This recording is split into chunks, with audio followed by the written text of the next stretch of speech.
Oke, halo kawan-kawan semua, kembali lagi bersama saya di channel Investor Logis. Kali ini saya akan coba memberikan informasi tentang belajar saham ya. Jadi kan belajar saham itu gak hanya melulu dari soal angka-angka, gak hanya melulu dari soal analisa. Kita bisa mengembangkan eh, cara belajar kita dari sumber apapun.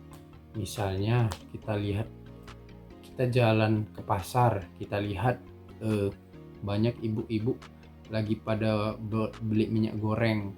Terus kita lihat ibu-ibu tadi lebih banyak beli minyak gorengnya merek apa, misalnya merek Sania. Nah, itu kan ada kaitannya ke emiten yang ada di bursa saham gitu. Jadi kita bisa nilai, oh ternyata ibu-ibu lebih banyak suka minyak Sania misalnya.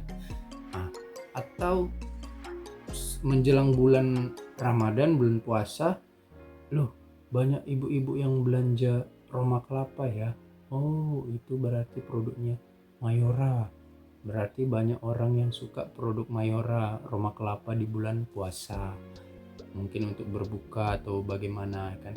Nah, itu adalah contoh-contoh yang bisa membuat kita belajar dari kehidupan kita sehari-hari aja, tanpa harus dari sumber-sumber buku misalnya atau apa. Jadi seluruh unsur kehidupan itu bisa kita jadikan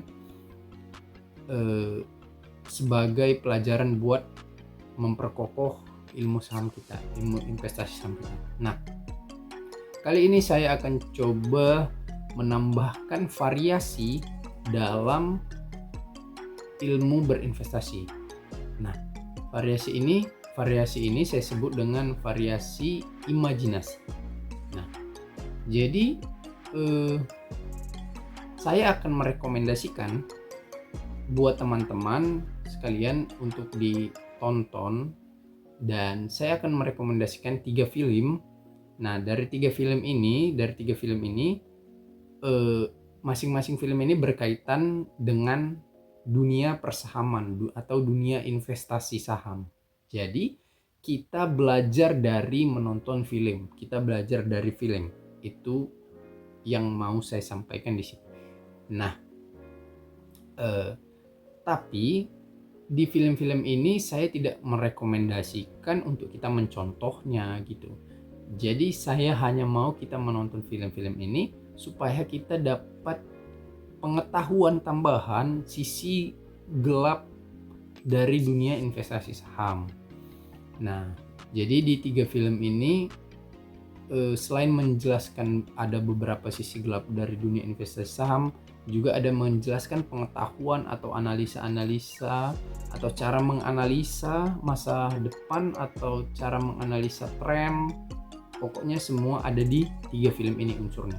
Ada kecurangan, kepicikan, kejelasan analisa, metode, kejeniusan, ada di film ini.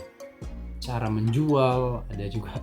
Jadi saya akan sebutkan satu persatu filmnya dan saya akan jelaskan sedikit. Sekali lagi, tapi ini bukan konten untuk spoiler film atau review film, enggak. Jadi ini hanya konten untuk menambah sumber referensi kita semua untuk belajar tentang investasi saham. Oke, langsung aja. Di film yang pertama saya merekomendasikan untuk kawan-kawan menonton film yang judulnya The Wolf of Wall Street. Nah, ini filmnya. Jadi saya merekomendasikan film The Wolf of Wall Street ini yang dibintangi oleh artis terkenal yakni Leonardo DiCaprio ya, karena film ini banyak sekali mengajarkan kita tentang sisi gelap dari dunia investasi saham, masa kelam yang biasa disebut mereka itu Black Monday, Black Thursday, atau tahun 1929 sampai 1930 lah ya, 1930, 1931, 32, nah itulah masa-masa kelam itu di Amerika sana, di mana dunia investasi saham hancur lebur sejarah apa namanya, Great Depression, bahasanya Great Depression, masa Great Depression dari Amerika, dan memengaruhi seluruh ekonomi dunia pada saat itu. Oke, terus film ini juga banyak menjelaskan dan memberikan kita pelajaran tentang saham-saham mana yang jelek, saham-saham mana yang bagus, bagaimana cara pialang saham menawarkan ke kita dan merayu-rayu, kenapa selalu ada iklan-iklan yang menarik. Nah, jadi kita di sini dapat pelajaran berharga kenapa ketika ada salah satu fund atau manajer investasi atau siapapun itu yang menawarkan investasi ke kita dengan tingkat return yang sesungguhnya tidak masuk akal, yang dibilang lah dalam 3 hari bisa mencapai 60%, 80%, kita dalam 1 tahun bisa sampai 1000%, ditunjukkan foto-foto glamor, video-video glamor supaya si calon yang bakal ditipu terpengaruh dan merasa mempercayai bahwasanya itu semua nyata atau real, padahal semua palsu, dipalsukan gitu. Jadi kita bisa mempertajam analisis kritis kita terhadap orang-orang yang mau menipu kita dalam dunia investasi. Nah, kemarin kan tuh ada sempat rame tentang kasusnya binary apa? Binomo itu ya, yang Indra Kents itu. Kan jadi banyak juga yang korban yang tertipu. Sebetulnya saya sedih di situ karena kenapa masih banyak orang yang percaya pada sistem investasi, sistem judi berkodok investasi ini gitu. Jadi ya kasihan aja kan, di dunia investasi ini banyak orang-orang tua, banyak orang yang sudah bekerja mati-matian mengumpulkan uangnya untuk dipersiapkannya di masa tuanya gitu. Yang nonton channel ini aja, yang nonton channel Investorlogis ini tentang investasi saham ini, saya lihat itu analitiknya yang paling banyak itu dari umur 30 sampai 44 tahun. Artinya kan orang-orang yang sudah bekerja keras dan mempersiapkan masa pensiunnya gitu. Jadi kalau uangnya ditipu kan kasihan gitu. Nah, saya jadi keinget baru nonton film The Equalizer 3 Denzel Washington, karena saya suka film itu, karena ini cerita film ya, sekedar aja. Jadi di film itu juga si Denzel ini, si Robert McCall panggilannya di film itu, dia itu melakukan aksi pembalasannya buat semua para penjahat mafia itu hanya karena ada seorang petugas kebersihan, petugas penyapu liftnya katanya, ditipu hanya dengan satu kali klik, uang seluruh dana pensiun yang sudah disiapkannya hilang, seluruh dana pensiun yang sudah disiapkannya berpuluh-puluh tahun hilang oleh si penipu dari Sisilia, Italia. Nah, jadi si Denzel Washington membalaskan semua itu dan menghabisi semua lawannya dan memulangkan dana itu. Jadi berapa banyak orang di dunia seperti di film ini, berapa banyak orang yang ditipu di dunia ini dengan metode-metode atau gembar-gembor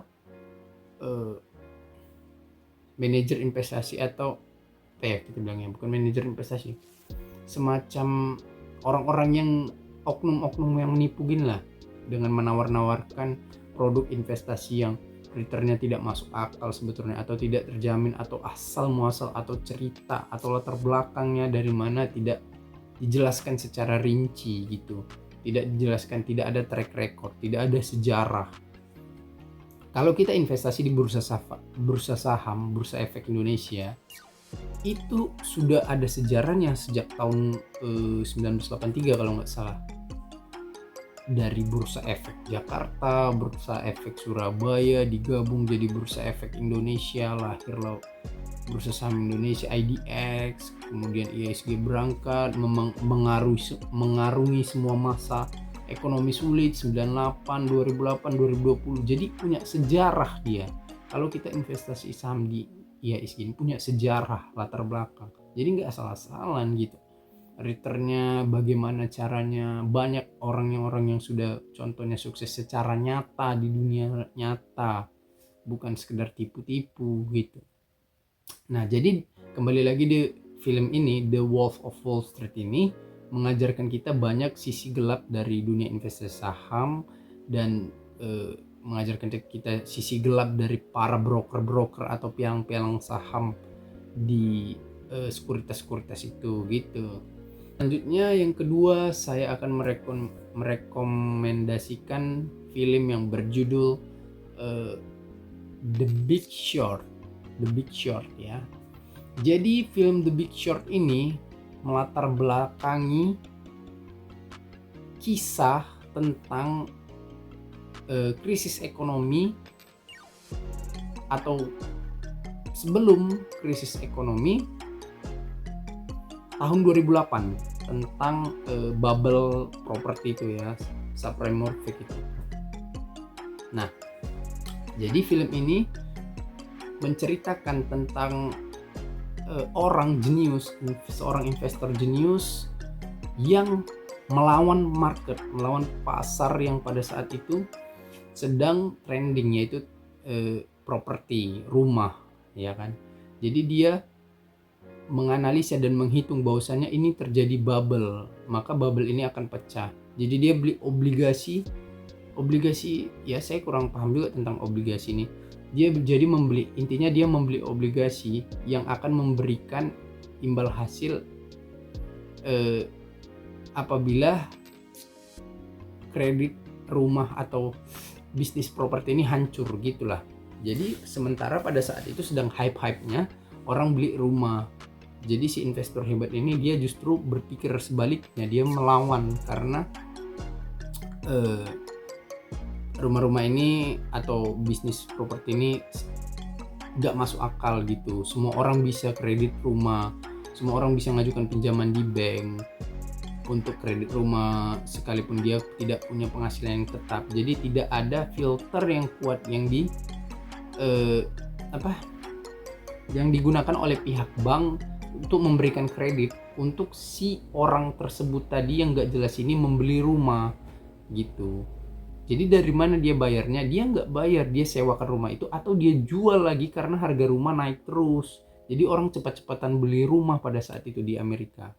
Yang ya istilahnya the American Dreams itu, semua orang punya rumah di Amerika gitu. Nah, jadi film The Big Short ini bercerita tentang itu. Jadi dia menjelaskan kepada kita tentang banyak pengetahuan tentang ilmu analisa ekonomi. Kita melihat makro ekonomi itu gimana, kita kaitkan dengan kebijakan yang mau kita ambil gitu. Jadi film ini banyak memberikan kita pengetahuan sekali, selain pengetahuan tentang analisa dan pengetahuan sejarah juga. Sebetulnya apa sih yang terjadi pada saat tahun 2008 itu, krisis ekonominya gimana gitu. Nah, yang ketiga saya akan merekomendasikan film yang berjudul Margin Call. Oke, judulnya Margin Call. Jadi film Margin Call ini bercerita tentang seorang analisis keuangan dari salah satu perusahaan di Amerika. Dia menganalisis bahwasanya perusahaan yang tempat dia bekerja ini akan hancur, harga sahamnya akan jatuh, hancur lah. Nah, jadi tapi analisanya belum selesai, tapi dia dipecat hari itu juga. Jadi dia digantikan sama ada seorang yang bekerja, anak muda yang bekerja di perusahaan itu juga. Nah, anak muda ini dulu diajarin sama si analis keuangan yang dipecat ini. Jadi dia kasih tahu bahwasanya dia lagi ngerjain project tentang hal itu.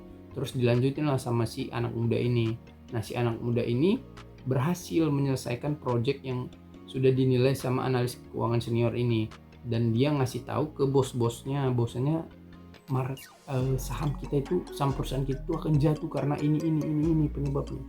Nah, jadi film ini Margin Call ini menceritakan kisah semalaman itu hanya padahal dia hanya ceritakan 2 hari itu filmnya itu 2 hari cerita tentang semalaman itu orang itu rapat dari malam sampai pagi sampai subuh menjelang sebelum market buka jam 9 mereka melakukan aksi-aksi penjualan yang sebetulnya curang dan licik. Nah, tidak mengasih tahu bahwasanya harga sahamnya akan jatuh gini apa segala. Ya, udah gitulah.